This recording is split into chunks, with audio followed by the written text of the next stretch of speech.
Let's get this out of the way right at the beginning. This is coming out before we've received any more information about the OGL. If this is something that you're watching way later down the road after this whole situation is blown over, great. But for right now, this is one of the most important things in the TTRPG industry as a whole, and that's the open gaming license for D&D 5e. Now, we received a leaked version of the new OGL, and it's pretty bad, and I'm not gonna go over it in this video. I already have another video which you can watch right here or wherever the card pops up. Basically, that goes over this whole situation and my thoughts on it. The reason that I'm stating this is because I'm starting a series called D&D. But now the reason I'm doing that is because D&D is still associated with TTRPGs. And while we're trying to figure out what we're going to do and whether the OGL situation gets better or worse, the main point and the reason that I'm talking about this is because I think it's just a good reason to find other things to play than D&D. Even if everything ends up working out and everything's all hunky-dory and somehow Wizards of the Coast proves that they are the greatest company to ever exist, which isn't going to happen, let's be honest. But even if that happens, it's not a bad idea to find things other than D&D to play, and I'm hoping to use this series to make it very clear as to why. Because there are so many incredible systems out there, and while yes, they all just have different rules which allow you to play a similar type of game, the rules and the different systems really do allow you to tell different types of stories. It's like looking at different genres. Everybody always likes this simple Hallmark movie where you have this rom-com or some sort of emotional dramatic climax where the two characters come together and find that they have true love.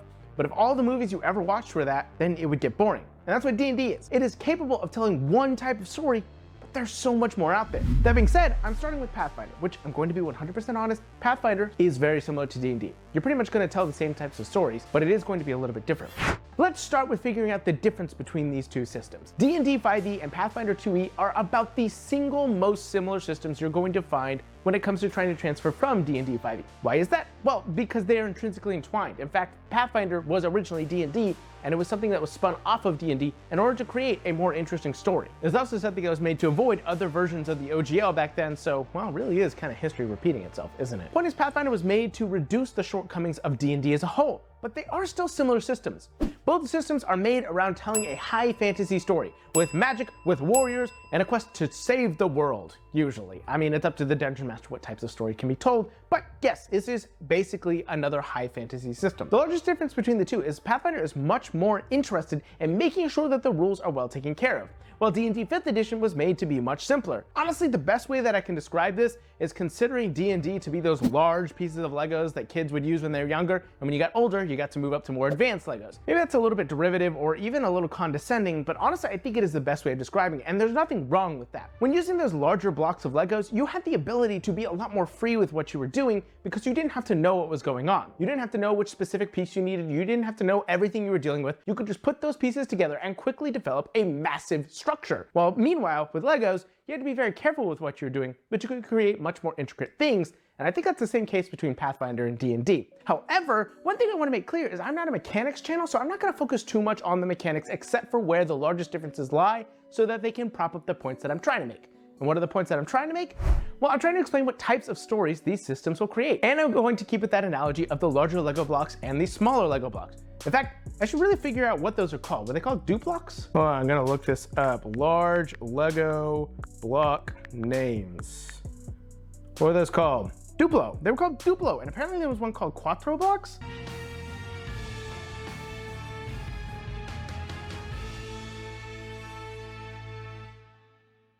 Interesting. Regardless, we're going to maintain our analogy of Duplo and Lego, because I think it is a great analogy for the difference between these two. D&D 5e was made to be simple and easy to get into, and I don't think that is a bad thing. I'm not happy with Wizards of the Coast or Hasbro right now, and so by proxy, I'm not going to be happy with D&D, but that doesn't mean I'm going to actually go out of my way to disprove the actual merits that D&D has, because it has a lot. See, the largest difference between Pathfinder and D&D is Pathfinder has taken the time to take the rules to their conclusion, while D&D has made sure that the rules are as simple as possible to create a framework but do not get in the way of the story. Great example of this is the combat systems. When it comes to these two, Pathfinder is king when it comes to combat. It's way better at balancing it, it's way better at creating a more dynamic story, and it's way better at letting the players do what they want to do. Anybody who's played D&D knows how D&D combat works. You have your action, your movement, your bonus action, and a reaction, and sometimes a free action. It's pretty simple, but it is extremely restrictive, and sometimes unnecessarily complicated. In D&D, you can cast a spell, but if you also have a spell that is a bonus action, you can't do both of those because you can only cast cast 1 leveled spell on a turn, unless you have action surge, in which case, yes, you can actually cast 2 leveled spells as an action. Why? I don't know, screw you. Meanwhile, in Pathfinder, they have a 3 action structure. You have 3 actions on your turn, plus a free action and a reaction. And those actions can be for pretty much anything you want to do. You want to move, attack, attack, there you go, there are your 3 actions. But the point is, it encourages you to do more than just attack.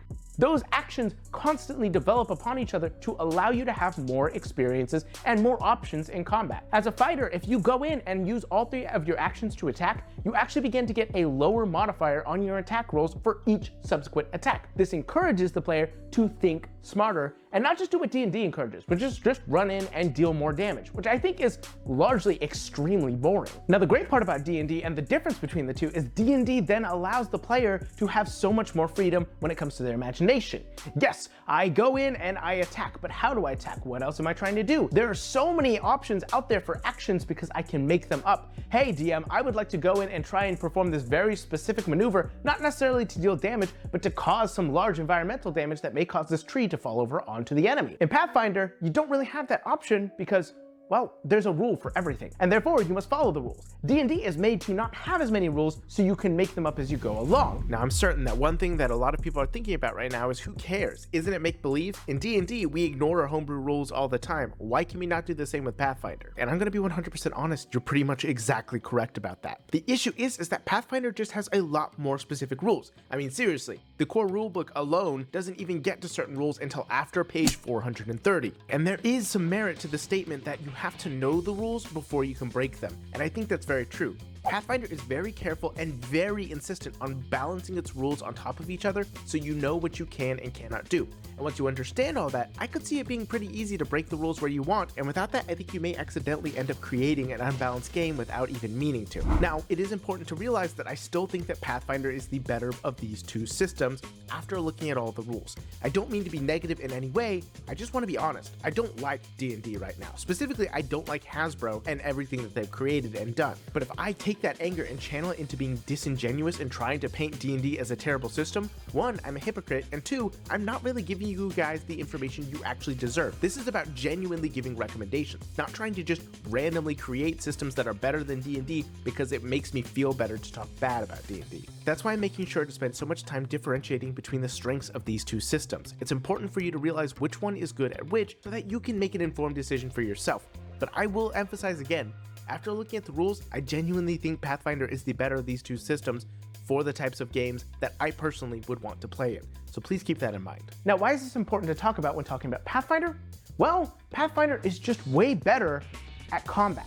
And specifically that. When I was going through the rules and attempting to figure out why one would play Pathfinder over D&D, I was initially very excited. I, as a combat-based player, was really thinking about all the exciting stuff that you could do. There was so much you could do with those 3 actions, and honestly, the combat's just way more dynamic with Pathfinder. The spells feel more potent, the abilities you have are more exciting, the feats that they let you take are way more fun, and I will get into feats in a second here, but the point was, Pathfinder lets you do so much in combat, but because it has so many rules for so many things, once you get outside of combat, everything slows down. Because the Pathfinder rulebook, just the core rulebook, is over 300 pages long. And frankly, as I read through it, it's not very well organized. Now, that is no slight against Paizo, who are the people who made Pathfinder.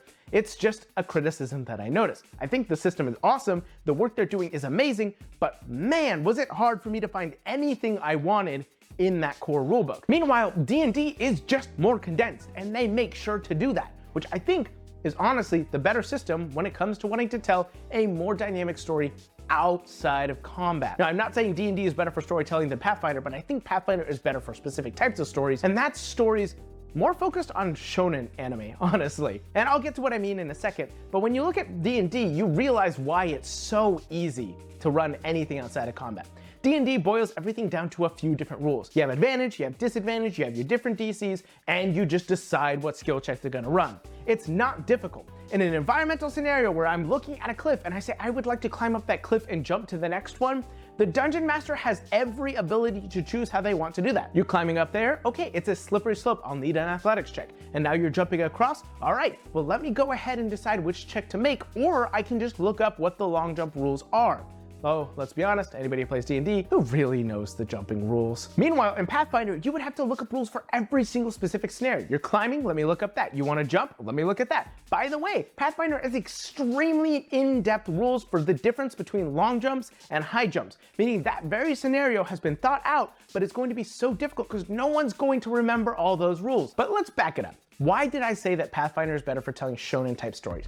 Well, I've talked before that combat is an incredible storytelling technique, specifically with shonen anime, and I know this seems a little bit off to the side, but hear me out here for a second. Shonen anime is incredible at using combat and battle scenarios to viscerally and physically show the character development and conflicts unfolding. That is what makes shonen really exciting for a lot of people. The ability to take combat and give it a physical representation of the story that's being told is awesome. Take, for example, the classic fight of Goku versus Frieza. This was a fight that was used to show the actual character growth and development. Frieza did not believe in anybody but himself and that he had been born with power and he was going to be humbled over the course of that fight, and it was shown. Meanwhile, Goku had to learn how to surpass his own limits by truly embracing who he was and what he cared about. Now, there is so much more nuance to that story, and you could go down a huge rabbit hole with it. But the point was, the shonen genre allowed using combat to show the character growth and character failures of both individuals. And I think Pathfinder is great for that because it's made to show combat. Like I mentioned earlier, feats in character development, character growth, honestly just creating characters in general is way better in Pathfinder because it lets you do what you want to do. There is so much more actual options for character building, and you're not just locked into a specific class like you do in D&D. Now, yes, you do choose your class, but the amount of options that are given within those is amazing. You learn a feat every single level, and you have the ability to create pretty much anything you want. And I've heard before the argument that in Pathfinder, you have to have your character developed from level 1 to the final level if you want to make a character that's worth actually anything, but I don't think it's any different in D&D. You choose your class in D&D, and that's your class. You don't have any options to change or try and develop anything more. I think it's just more laid out and easier, and I think that's great for newer players or players who want to focus more on the story rather than the mechanics. But when we move over to Pathfinder, we have the ability to change so much. Now, with all this under our belts, really what is the large difference between the types of story that Pathfinder is made for and the types of stories that D&D is made for? The truth is, there's honestly not a lot of difference because the two are so intrinsically entwined. As we go further on into this series, I'll begin to have more different types of stories to talk about as the systems get more and more further away from D&D, but Pathfinder is intrinsically tied to D&D. But there's one thing it specifically does that is just so much better than D&D, and that is letting the characters feel distinct from each other. Yes, Pathfinder is better at letting you create more unique characters. That is absolutely true. They have so many character options, so many different things you could choose from, and you choose feats at every single level. The customization for Pathfinder is just loads ahead of D&D. But that is not the only reason why it is so much better than D&D at letting the characters feel distinct. One of the core traits in Pathfinder is the critical hit system. In D&D, you roll a d20, and if you roll a 20 or you roll a 1, you either get a critical success or a critical failure, depending on what type of check it is. But in Pathfinder, not so much. Instead, critical hits and critical failures are determined by intervals of 10. Did you get 10 above the DC, the armor class, etc., then that's a critical hit. Did you roll 10 below? Then that's a critical failure. Ultimately, Pathfinder has 4 sets of different types of success. There's the critical failure, a critical success, and a success, all determined by how much you rolled above or below the actual number you were shooting for. Is this more math than D&D? Yes, but it lets the players and the characters feel so much more unique and powerful. Seriously, imagine it. Imagine a rogue who has a plus 12, 13, 14, 15, 16, 17, 18, whatever, a giant plus in stealth. Now, mind you, it's way harder to get those giant pluses in D&D, but in Pathfinder, it's pretty simple. You do have to plan out for it, but in Pathfinder, you tend to get plus 1s and plus 2s all over the place to eventually add up to large numbers. This means that the rogue is just way more likely to get those critical successes because you're rolling a much higher modifier. This means that each of the characters will feel more unique with what they've chosen to do. They'll feel distinct from each other based off of how they've built. And while some might see this as a downside, I see it as a huge upside. One of the largest problems I have with D&D is that all the characters feel the same. You only have a certain amount of classes to pick from, and even worse, most of those classes overlap with each other. But in Pathfinder, you have the ability to specialize and always be good at that specialization, which makes your characters feel so much more powerful and unique. It really lets them stand out amongst the party and let every single character there truly feel like they have a place and belong in the party, something to do. They have their purpose, and that is so much better at allowing the characters to feel like heroes. Yes, D&D has this criticism that the party gets too strong too quickly, and it's so hard for the Dungeon Master to actually present a challenge, but Pathfinder, I think, is so much better at letting those heroes feel powerful because they get to be powerful in what they built their character to do, not just because the game hands it to them. I think that's so much more fantastic. When trying to find systems other than D&D, D&D really is the most boring option. And I'm not throwing an insult at it. Boring is not necessarily a bad thing. It is the most well-rounded, easiest way to jump into things.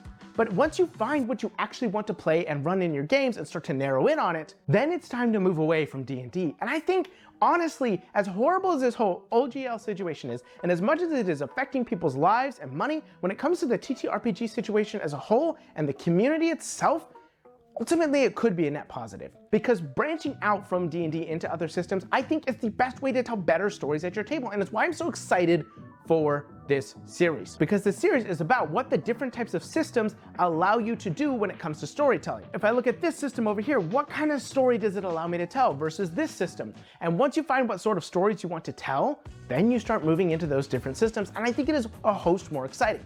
And Pathfinder is a great start because honestly, as much as I read through the rules, the most that I could see is that yes, this is great for shonen stories. Stories of rising up through combat and trial, developing your own character through the hardships of life and becoming the most powerful possible to overcome your own personal weaknesses or succumb to them. And I do think that is a fascinating story and one that is amazing to tell, but there are so many other stories to tell. When we look at movies or TV shows, the genre of those shows gives a unique flavor to the type of story being told. And if you figure out what genre you want to tell your stories in and which ones your players are all excited about, you can find a system that works and go with that. And I think that's what makes the TTRPG community as a whole so special and incredible. If you want to hear about another system, you can look right here where I talk about Monster of the Week, a system that is made specifically to hunt down ghosts and monsters and really make that monster hunting team you've always wanted.